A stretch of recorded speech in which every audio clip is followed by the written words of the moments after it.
They're not afraid to pinch your bum. They're not afraid to kind of touch you. They use that closeness to get too close. Like, it gets very, very uncomfortable.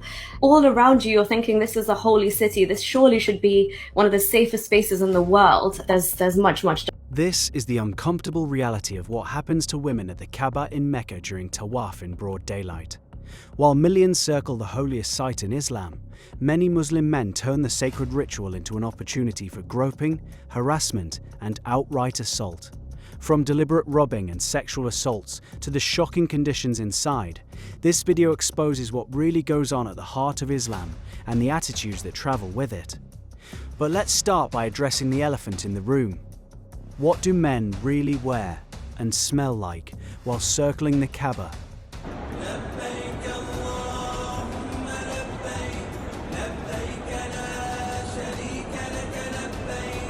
Men in Kaaba wear two simple, unstitched white clothes. They are not allowed to wear underwear, socks, or regular sewn clothing. They are not allowed to apply perfume or scented products after entering Ihram. Imagine the smell in that massive crowd.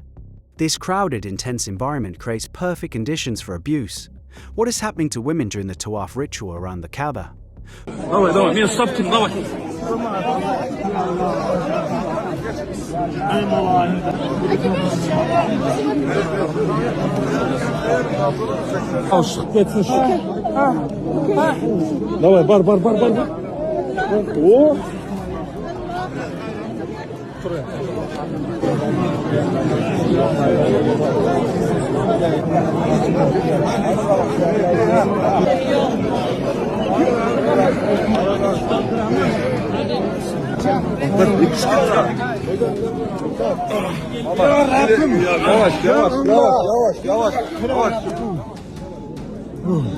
Following several cases of sexual harassment at the Tawaf ritual of circling the Kaaba in Mecca, the holiest place in Islam, many are now calling for gender segregation to avoid such incidents. Sexual assaults have become so common that warnings are spreading. Why are ex-Muslims warning women not to go to Mecca?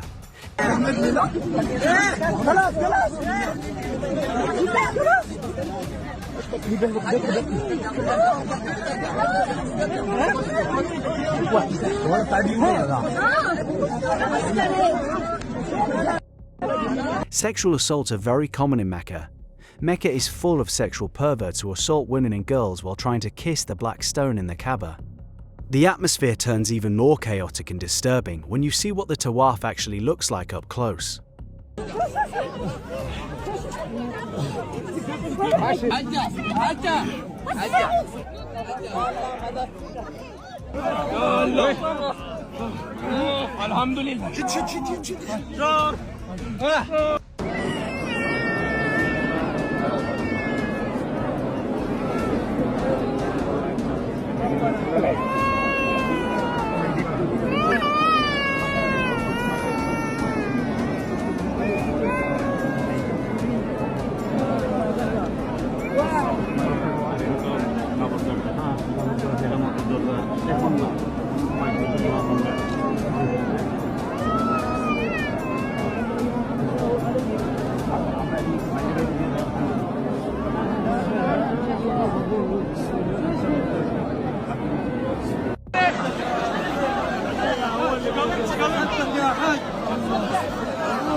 Mecca looks like a mental hospital.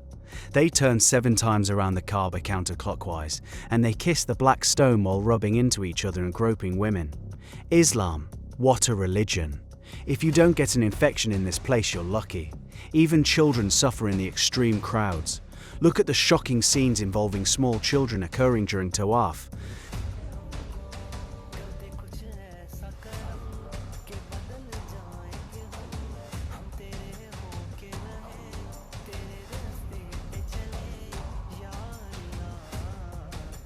These shocking Tawaf scenes raise questions. Small children tied or chained to adults are dragged across the Kaaba's marble floor amid the massive crowd. Some videos show blood on arms and ground as kids appear helpless and distressed, while pilgrims walk by without reaction. This behaviour and entitlement don't stay in Mecca. What has Brussels, the capital of the European Union, turned into?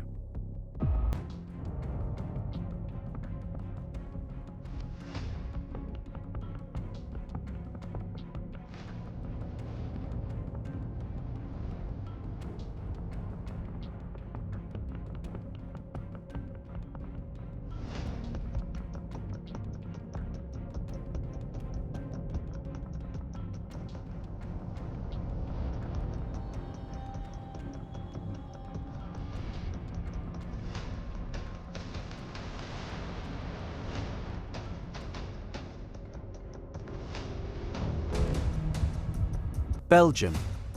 Brussels currently looks like a war zone. This is the capital of the European Union. 88% of the population under the age of 20 is of foreign origin, and over half is Muslim. What did Europe do to itself? The same attitudes appear in everyday public spaces. क्या हुआ problem क्या है? ये शायद चादर को लग रहा है ऐसा। चादर को लग रहा तो हम तेरे को चादर लेके आने बोले मेरे सामने। क्योंकि ये खरीद लिया ये जगह। तो तुम यहाँ स्टेशन में क्या तुम खरीद लिया तुम ट्रेन में क्या कर रहा तुम? क्या कर रहा? शरीर दिया काम करो। ठीक मांग रहा है। अबे शरीर दिया काम करो। नहीं करते हैं काम। नहीं करता है क्या? ये क्या सिस्टम है सब तुम लोगों का क्या सिस्टम है? इसमें ज्यादा कमाई होता है हमारा। इसमें क्या बता चल यहाँ से चल हिल जल्दी जाओ यहाँ से। और बना लगे थे। हाँ बना तो रहे हैं। पैसा नहीं देंगे क्या करेगा तुम? तो मत दे। जबरदस्ती करेगा तुम? नहीं मत दे। तो तुम यहाँ रास्ता में काहे ला रहा है? तो ये पैर को सरकार पैर हम अपना जगह रखे तुम अपना ले चादर लेके हिलो यहाँ से। चादर लेके यहाँ नौटंगी मत कर चल हिलो।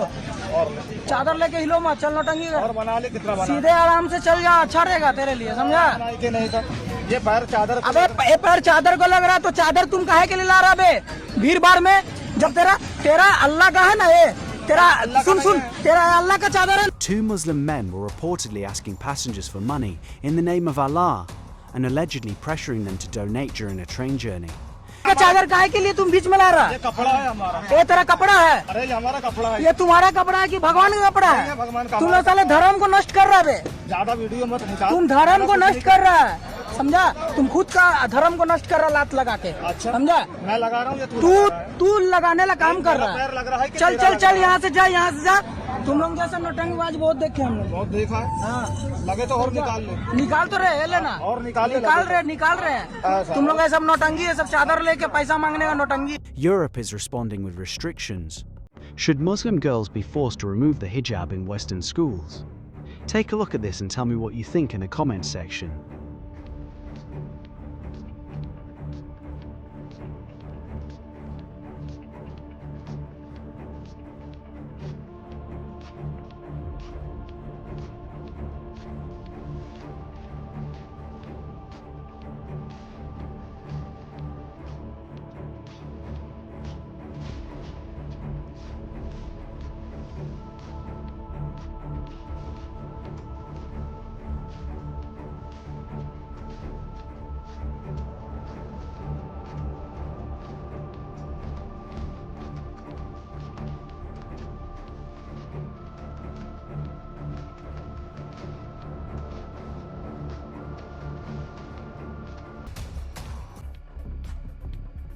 It's legally forbidden for Muslim women and girls to wear a hijab inside schools in France. They must remove it before entering. Should this be applied across the West? Some women have taken extreme measures to avoid harassment. Pet dogs.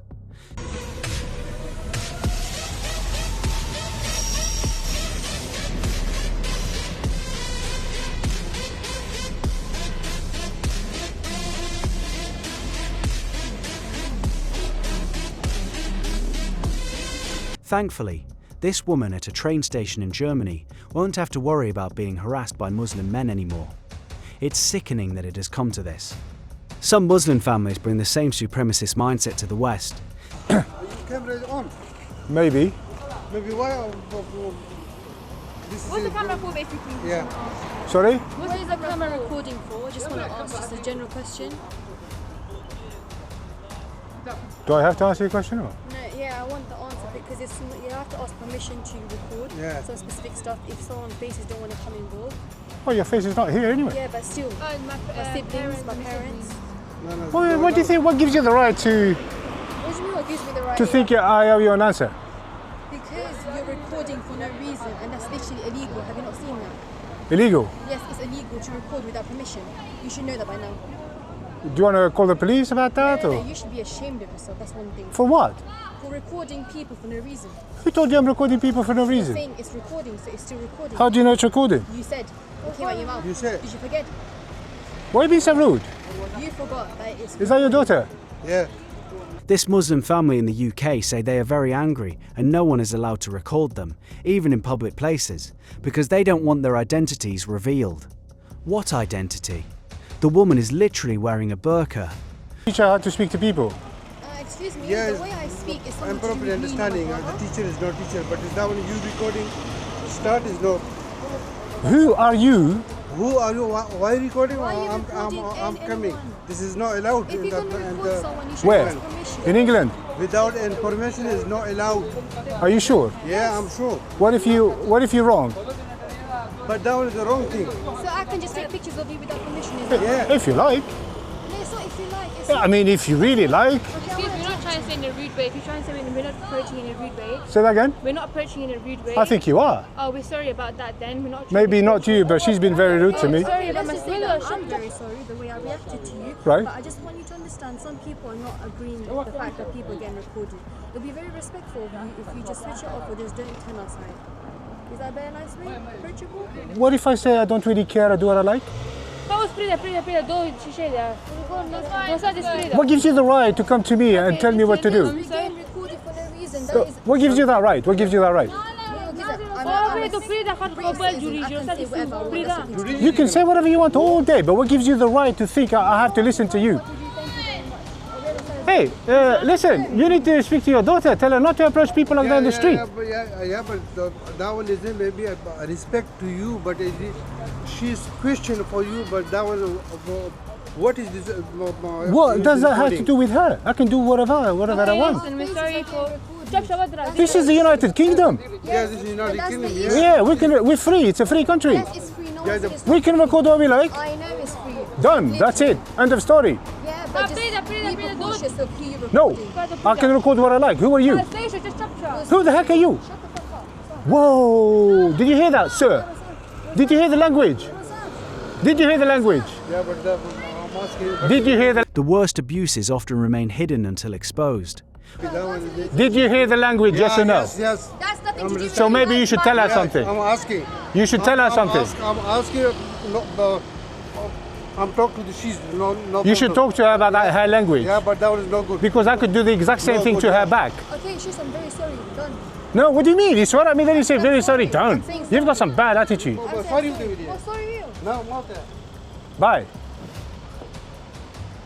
Flippy neck.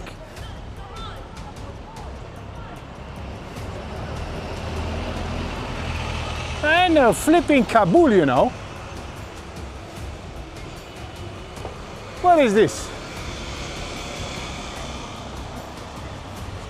This is no Afghanistan, is it? Yes, Afghanistan. Is it?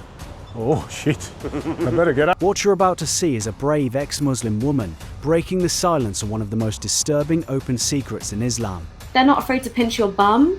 They're not afraid to kind of touch you. They use that closeness to get too close. Like, it gets very, very uncomfortable. All around you, you're thinking this is a holy city. This surely should be one of the safest spaces in the world. There's much, much darker stories. My parents went to the Hajj, they went to the pilgrimage. Before they went, they were given so many warnings about what they should do during the Hajj. And I witnessed the same thing when other people went to the Hajj. And there was one warning that stuck out so much, that women should be especially careful during the Hajj, and that my father should always stay very close to my mother and never let go of her hand. I remember this one conversation about cabs, about taxis. They were saying that my father should go in first and let my mother out first, because many things happen, like women being sexually harassed, having their belongings stolen more often, or even being abducted or something.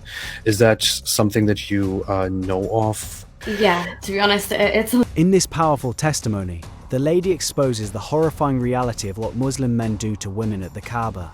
In broad daylight, during the sacred tawaf, she describes how women and young girls are routinely groped, molested, and sexually assaulted while circling the holiest site in Islam. Men take full advantage of the extreme crowding, deliberately rubbing against women, grabbing their bodies, and even committing outright sexual assaults while pretending to perform religious rituals. Are too much of, which makes you really question like a lot of things. Because I've said this so many times, this amount of stories of women, even if like my dad had the same fears when we would go as a family, you know, so it becomes really kind of intense and awkward and dangerous even when you're doing tawaf, like when you're circumambulating the Kaaba, especially like I said in Ramadan times, it's like a mini Hajj at that point, so it's like the same amount of rush. But honestly, they're not afraid to pinch your bum, they're not afraid to kind of touch you, or you're in an abaya but they use that closeness to get too close, like it gets very, very uncomfortable. And you're kind of in shock at that moment because the Kaaba's here and you're here getting touched up by some man who's in ihram and supposed to be here cleansing his soul and heart and purifying himself. And you also don't feel like it's the right time to even tell the man or the person you're with, your mahram, because it's such a horrible thing to experience, but it happens all the time. Sexual harassment like that, also theft, you know, people who leave their shoes outside the mosque, they go missing. And again, all around you, you're thinking this is a holy city, this surely should be one of the safest spaces in the world. But no, it's got all of the same little ugly things happening that happen out in the rest of Saudi Arabia as well.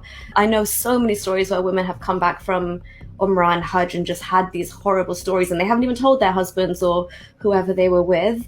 And then obviously, like, there's much darker stories, which probably will very much kill the mood of this conversation. But even one of my own teachers from high school had like the most horrific experience happen to her where she was in a taxi and the guy just took a detour and drove her into the middle of the desert and raped her and just left her there. And she somehow made it back. But all I saw of her was she came to school to collect her belongings and she just left the country. And you can't... The massive crowds, the intense pushing, and the religious ecstasy create a perfect storm where predators operate with almost zero accountability. Women are warned by other ex-Muslims and victims to be extremely careful, dress in multiple layers, and stay vigilant, yet many still return traumatized. Some describe hands going where they absolutely shouldn't during the very act of worship.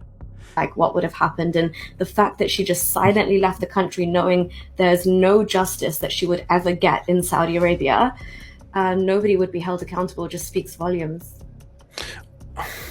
Sorry, AP, for killing the vibe there. No, these are things that need to be said. I mean, this is something that even deserves its own talk. This should be separately addressed. This is, I mean, I was a Muslim when I heard stories, when I heard little mentions of these things or little warnings of that kind, and I didn't even get it back then. And it's like, I feel like until after I left Islam, I didn't even perceive what, you know, it's just shocking back then when you are a Muslim, when you are religious and you value these things, you value, you know, the Arabian lands, and you value the Kaaba and Mecca and Medina and all that. This is Islamically described as a safe place, you know, where you go for refuge, and then you think, wow, in that holy place, the holiest place of all, you have men everywhere or others everywhere trying to engage in extremely terrible behavior, in abusing women and abusing others, and